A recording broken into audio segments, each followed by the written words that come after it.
প্রিয় দর্শক, নদীমাতৃক দেশ বাংলাদেশের বুক চিরে ছোট বড় হাজারো নদী বয়ে চলেছে।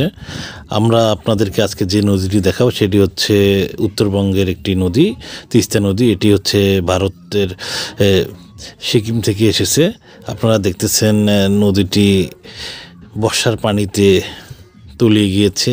আপনারা জানেন এই নদীর উপর একটি ব্রিজ নির্মিত হয়েছে।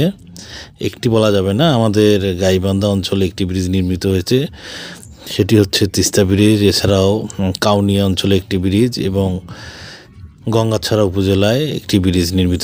টোটাল বাংলাদেশের ভিতরে এই নদীর উপর 3টি ব্রিজ নির্মিত হয়েছে। 3টি ব্রিজকে আপনারা তিস্তা ব্রিজ নামে আমরা জানি। আপনারা দেখতেছেন এটি হচ্ছে কাশিমবাজার অংশে একটি দৃশ্য। সে তিস্তা নদী ভাঙ্গনের যে তীব্রতা সেটি রক্ষার জন্য কিছু জিও ব্যাগ ফেলা হয়েছে। গত কয়েক বছর থেকে তিস্তা নদী ভাঙ্গনের রোধ করার জন্য কাশিমবাজার অংশে জিও ব্যাগ ফেলে তিস্তা নদীর ভাঙ্গন রোধ করার চেষ্টা করতেছে সংশ্লিষ্ট কর্তৃপক্ষ।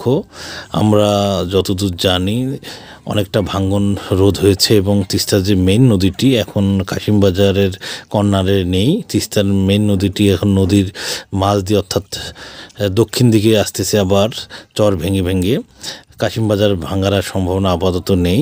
প্রিয় দর্শক, আপনারা যেখান থেকে ভিডিওটি দেখছেন অবশ্যই একটি লাইক, কমেন্ট, শেয়ার করবেন। সেই সাথে আপনাদেরকে জানিয়ে রাখি, আপনারা যদি আমাদের ইউটিউব চ্যানেল থেকে ভিডিওটি দেখে থাকেন অবশ্যই ইউটিউব চ্যানেলটি সাবস্ক্রাইব করবেন, সেই সঙ্গে বেল বাটনটি অন করে রাখবেন, যাতে করে পরবর্তী কোনো ভিডিও আপলোড করা মাত্রই আপনারা দেখতে পারেন। প্রিয় দর্শক, আমাদের ভিডিওগুলো আপনাদের কেমন লাগে বা আপনারা আমাদের ভিডিওগুলোকে পছন্দ করেন কিনা আপনারা অবশ্যই কমেন্টস করে জানাবেন।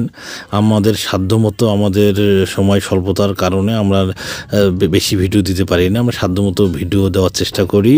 আপনারা দেখতেছেন একটি নৌকা, ডিঙ্গি নৌকা। এটা দেখা যাচ্ছে এটি মাছ ধরার কাজে সম্ভবত ব্যবহৃত হয়। এটিও ইঞ্জিন চালিত নৌকা, ডিঙ্গি নৌকা বলা যাবে না। এটি আমরা হরিপুর অংশে, চিলমারি অংশে এবং গাইবান্ধা সুন্দরগঞ্জ উপজেলার যে হরিপুর ইউনিয়নের কাশিমবাজার অংশ আছে সেইখান থেকে আপনাদের ভিডিওটি দেখানোর চেষ্টা করতেছি। আপনারা অবশ্যই আমাদের ভিডিওটি কেমন লাগলো জানাবেন। আমাদের ভিডিওটি পাঠিয়েছে আজিজুর রহমান ভাই, উনি প্রায় আমাদেরকে ভিডিও পাঠিয়ে থাকেন। নদী ভাঙ্গনের কথা বলতে গেলে তিস্তার অংশে অর্থাৎ হরিপুর অংশে তেমন নদী ভাঙ্গন এখন চোখে পড়ে না।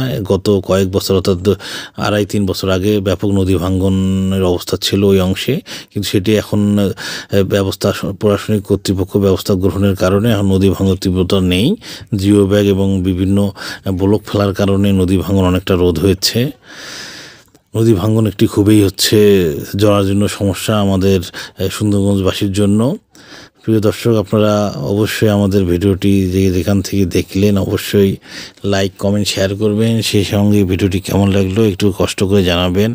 আমরা আপনাদেরকে আরও সুন্দর সুন্দর ভিডিও উপহার দিতে চাই। ধন্যবাদ, ভালো থাকবেন।